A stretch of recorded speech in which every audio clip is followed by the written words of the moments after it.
Big hello to everyone. Today we are going to get acquainted with a very interesting game at the road virus Umberca, which can be translated as a glass road. This game is based on historical facts, historical events, and even its name is not for nothing. It is dedicated to the glass road that still exists 240 kilometers long, which runs through the Bavarian forests, somewhere between Germany and the Czech Republic. And now, of course, it is more of a tourist place, but once there were a huge number of brick and glass workshops along this road.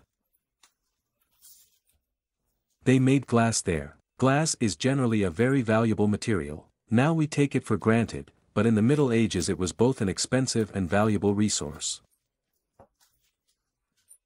And he came to Europe somewhere, well, early enough. It was brought to Europe by the Romans, but it was only in the 13th century that more or less it began to be used, and only in the 16th century it became, well, relatively much an available monostole. And why did this happen? Because they invented the so-called potage. This is a chemical element that was mined in a very, very strange way then.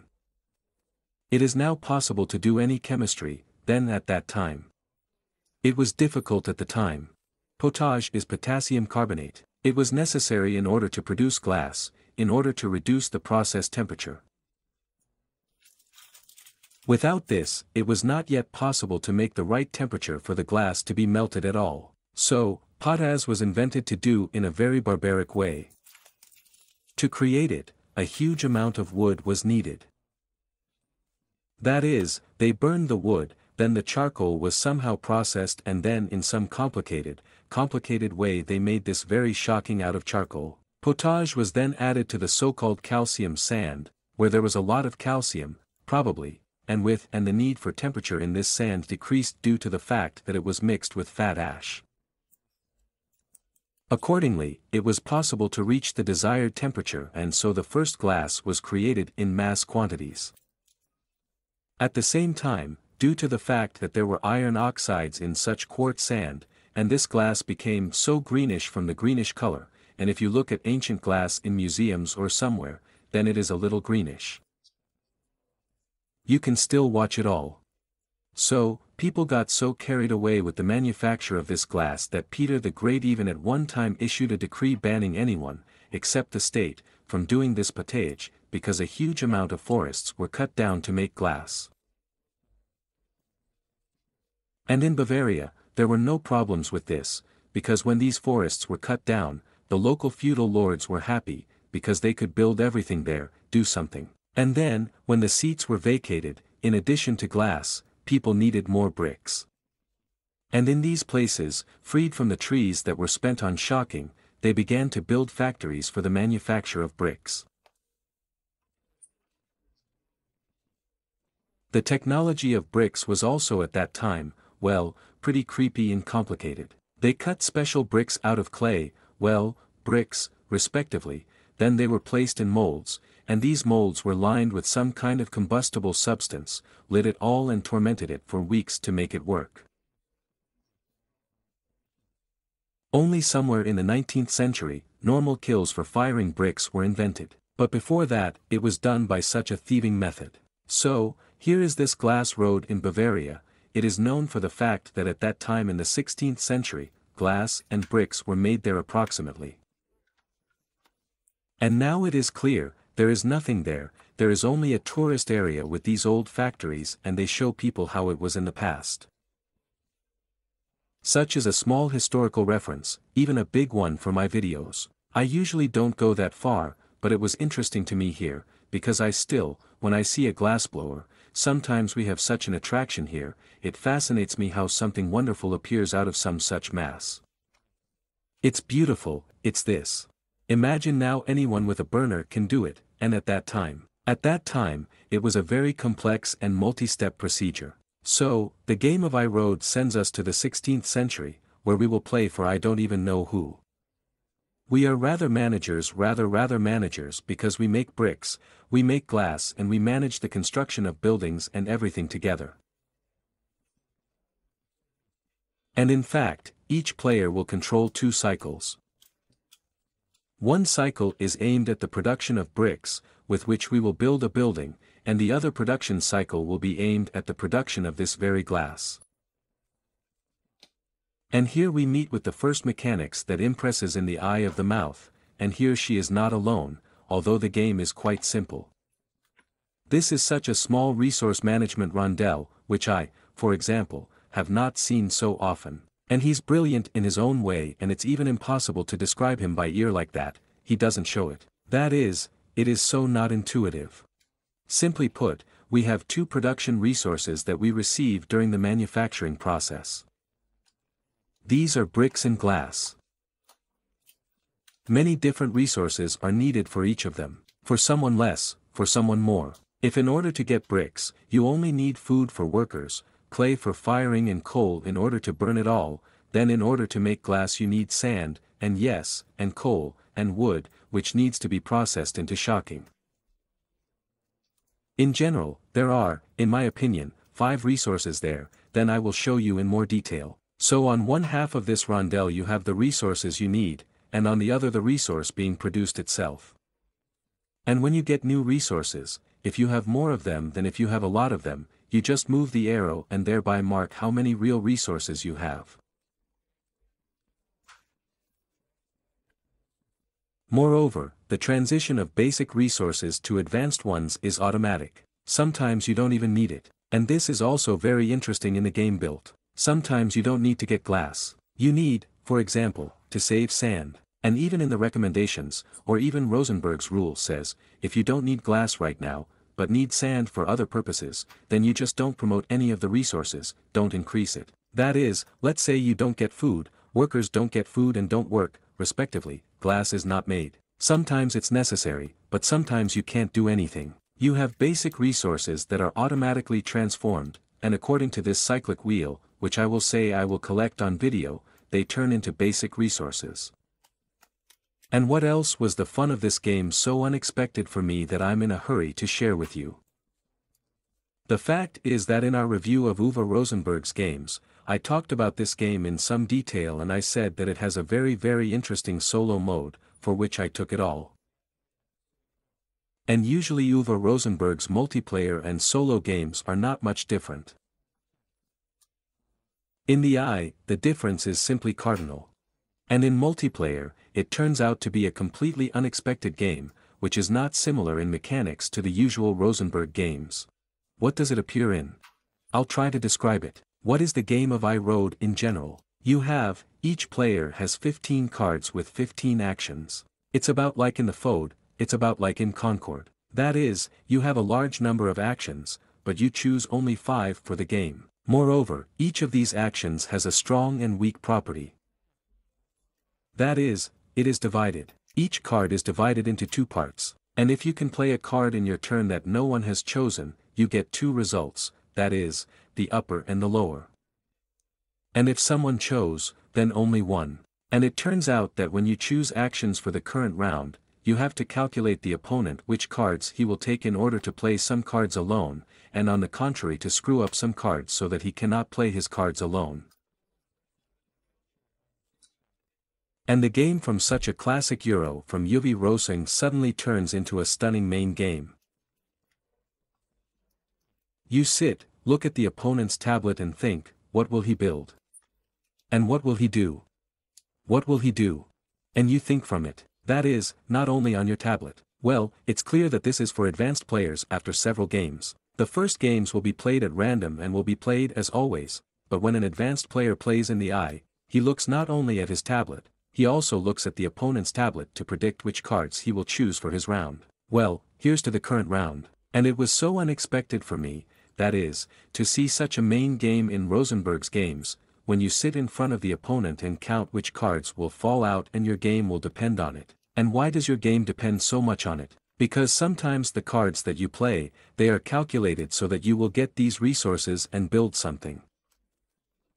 That is, the goal of the game is to build as many buildings as possible. Since only buildings and resources of the second level bring points here, that is, glass and bricks. But the main points are given by the buildings that you also see now, I put on the field. We can buy 3 types of buildings. Some give some kind of production chain, that is, some resources can be distilled into another and you can do it at any time. This is your engine. There are buildings that give you a one-time bonus. It's just that you got something very good, well, glasses too. Where the bag is drawn, these are the victory points. And the third type of buildings are those that simply bring some points at the end of the game for your achievements. So, you build as many buildings as possible. He tries to build as many buildings as possible. For example, you calculated that here is your round, you have 5 cards, 1 card will bring you the clay you need, and then you build, or there are bricks, and then you will build a building on the second turn. But if the opponent plays a card that you have, you must play it immediately. This is a very interesting mechanic. That is, look, you have conceived your chain of sequential actions, and he has played a card that builds a building. And you have to play the card that you expected to play at the end, you have to play it right now, and you won't be able to use it because you don't have the resources that you plan to get on the next turn. And in this way, you can not only earn points, you can substitute the enemy, and very much substitute. And this game is probably the only one from Vi Rosenberg, which can greatly reward and which has such a strong interaction between players. That is, one of the main mechanics is the drawing of an action, it completely depends on other players. How to play it for different amounts? I don't know, it seems to me that the duel will be the strongest, because you can calculate a lot. With 3 and 4 players, there will most likely be a bit of chaos as usual, and you still can't see who will choose what. And accordingly, well, there is less chance of matching cards for 2, and you can somehow calculate this coincidence. And the game turns out not just digging in your tablet as in solo or as in other games, even as in multiplayer. That is, let's say if there is the same cavern, by and large you are sitting and digging in your tablet and interacting with other players, it consists only in the fact that you do not want your cell to be occupied, which you want to take. This is also a good interaction, but here it is so much stronger and so unexpected that I really like that I want to play it with live players. I'll try to persuade my own. That's what I didn't plan to do in the beginning. Yes, about language and addiction, I will say right away that it is almost absent. That is, there are English words on the cards and on the buildings, but this is basically the name. Well, another word per. That is, so many resources, so many resources. That is, if you have 3 lakes on the field, then for every 3 lakes you will get 3 clays there. That's it. That is, by and large, there is no dependency language. The rules in Russian are on the Tsera, you can download and read, which I did by the way. So, you have a very simple gameplay. You have 15 actions from which you choose 5 per round. You only play 4 rounds per game. In 4 rounds, you need to score more victory points than the opponent, which are given to you by the constructed buildings. In the middle of it all, between action maps and buildings, you have resources that you manipulate to build buildings. The building has a cost and resources, you get these resources by actions, and all resources are marked on your tablet with a resource rondelle. As soon as some of them turn into one another, you can spend them and well, the usual resource model, but without the physical resources themselves.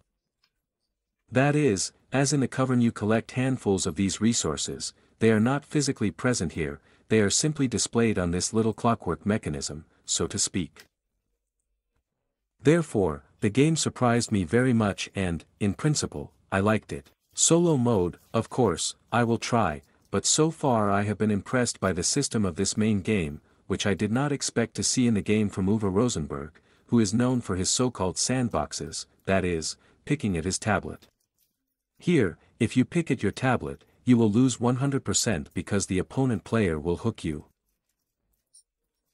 He will see which cards you choose, which cards you want to play, and will choose the same cards specifically so that you cannot play the strong side, and he will choose those cards that you do not choose and will play the strong side. That is, without a main game, and it will not be possible to win here. Well, more or less experienced players, of course, this is about more or less experienced players. What can I say about the game as a whole? And if earlier, in my review about the game over Rosenberg, I distinguished 2 categories of his games, small fillers and puzzles and big games. Now I would also highlight the third category, into which I am introducing such a class. It's a cross between a small Urka game and a big one. There is no such volume, such complexity as in its large boxes, but it is not a patchwork. That is, there are very simple rules here, but a very interesting mechanism that requires playing.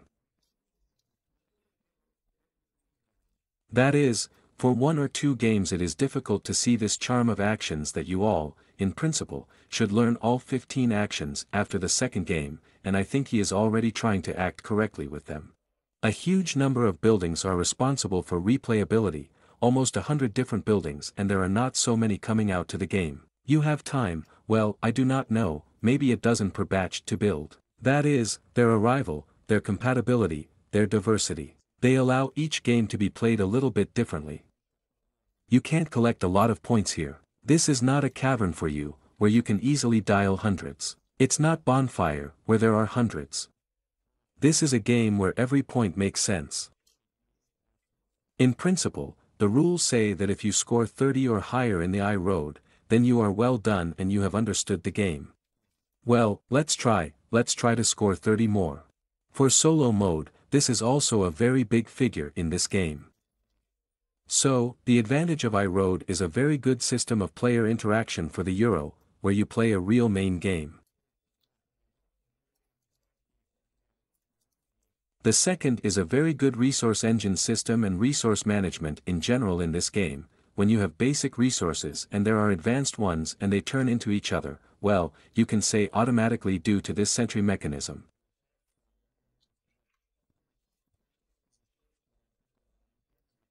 This is a very smart system and it is very thematically suitable for this particular game. That is, if, for example, you have accumulated 1 sand, 1 water, 1 tree, 1 food, 1 coal, then you can make 1 glass out of it all. And as soon as you have shifted the resources, then you have the arrow moving, thereby increasing the amount of this very glass. It is necessary to spend the glass, it was removed. Need to add resources, added. If all the resources have accumulated again, let's say up to 5, then you have an arrow moving, that is, right up to 5 at once. Just a great system. I don't know why it is so little spread. It is possible that it is suitable only for games with such a small cycle, when all resources turn into one thing. Because you won't be in a game where there are many chains to make such a rontel for each of these chains. The third thing that is very cool in this game is a huge number of buildings. Yes, they are not very diverse, but they add replayability to themselves. Yes, there is another very interesting moment in the game that I checked out, but I almost forgot to say, and this is important. The fact is that the game has such intermediate tiles, which are water, a forest and a quarry. And you can remove them from the field at any time to clear a place, but they sometimes participate in some chains of actions. For example, if you have a lot of water in the field, then when you send water extraction actions, then you add a lot of water. But if, for example, you built some building that took away this water from you, that is, you dried it and got a lot of something good resource, but you didn't have any water left, then you have actions that are connected to islands, that are connected to lakes in your field, and it becomes weak or useless at all. The same with the forest, the same with the quarry. That is, there is an action that allows you to extract sand depending on the number of sand pits on your tablet. Yes, they don't give points, yes, they are useless, yes, they get in the way. But if you don't have them, then some of your actions become useless for you. And therefore it is also possible to determine. Let's say you see that the enemy is digging a huge number of sand pits here. It is clear that he will use actions to extract sand from these quarries. And you can always take this card, just so that they weaken this action to him. Or let's say you have some kind of building that is associated with the number of these or those talics of intermediate relief. And you can customize them for the sake of points, let's say at the end. That is, they don't seem to be needed, but in fact they are very much needed, and an experienced player, I think, can work well on building an engine taking into account these terrain reliefs. I do not know if it is possible to add to the positive aspects, and one more point is that the game is very fast, unexpectedly fast, that is, somewhere around 15, 20, 25 minutes per person, which for large Euros, well, it seems very little.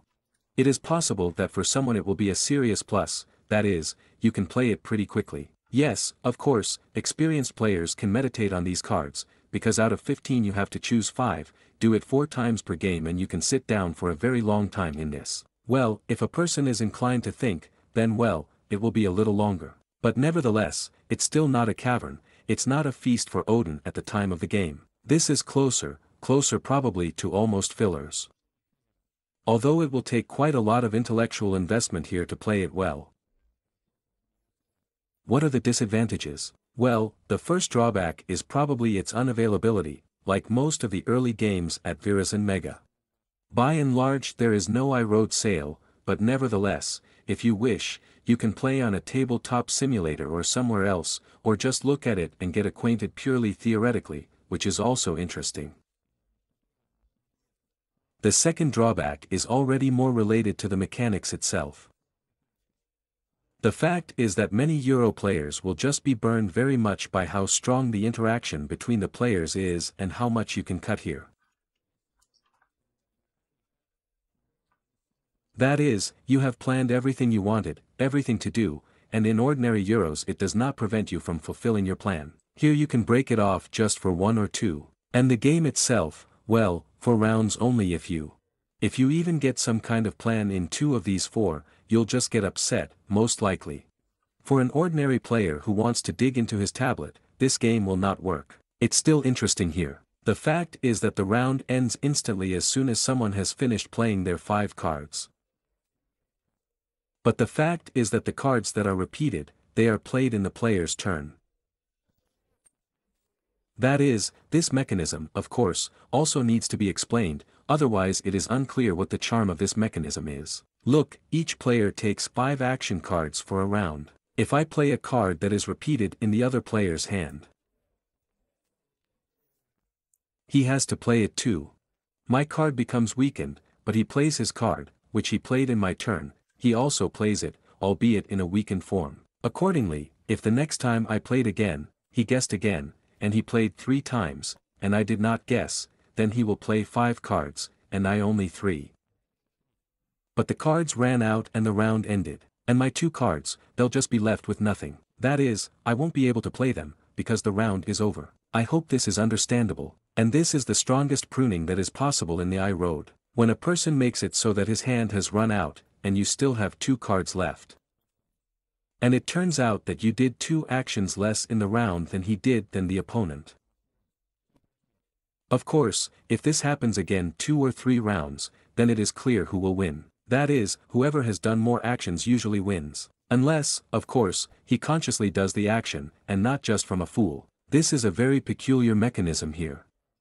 And for many players it will be a disadvantage. That is, the disadvantage of the game, paradoxical as it may sound, is a very strong interaction for the Euro game, of course. And the third, there is not so much variety. There is not such a huge number of actions, choices as in the big Uwe Rosenberg games. The game is quite straightforward, the game is quite simple, that is, you choose actions, take resources for resources, buy a building by buying a building, you got about 4 points at the end. That's it. That is, it is quite so unpretentious at first glance. For those who have already tried all sorts of fancy games there, iMouth may seem unpretentious. But what a disadvantage to find fault with. By the way, you have all seen the components for the forging, the quality of the components is very good, the cards are just wonderful, embossed, everything is very dense. The buildings are like this, good cardboard. The only thing that the stickers had to be glued to the resource chips. Well, this is it. That is, otherwise there are no complaints. Excellent quality for the retail version. That is, some Kickstarters have recently been doing worse in terms of quality than the retail version. In general, that's it. The game is really wonderful. A game that I hope to show on the channel in full of its charm, and I will try to show multiplayer, and of course I will also show solo, because there is a very interesting solo here, so interesting that for 5 years in a row every month a challenge has been held on Boeing Genjiki for sole players. At the review of the games at Vi Rosenberg's, I showed it, told it, and I hope to still have time in February to take part in the February Voice-to-Mouth Challenge, and let's see what I'm capable of in this game. Yes, here the solo is very different, not in the game is almost the same, but in the feeling. Because the main game is being removed, you are not competing with anyone, this key multiplayer mechanics is being removed, when you try to guess what the opponent will choose. In solo, of course, this is not the case, you just try to spend resources as best as possible and score the maximum number of points. As a puzzle, this is also not bad. But for me, the main surprise from this game, from the eyes of the road, was that this is the first and so far the only game from Rosenberg, and where players have to predict the actions of the enemy and try to hook him, which of course is very, very unexpected and funny.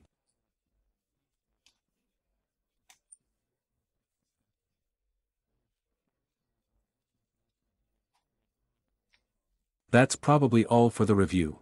Thanks for watching. Be sure to have a link to the review of Uwe Rosenberg's top 10 games right now after the credits. If you haven't seen it, look, I'm talking about many interesting games by this author there. And Rose I for me, after meeting such a more detailed one, opened up from an even more interesting side. In addition to these soul displays that I watched before personal acquaintance. I hope there will be a Let's Play in the near future. Don't forget to subscribe so that you don't miss anything. Bye, everyone, see you later.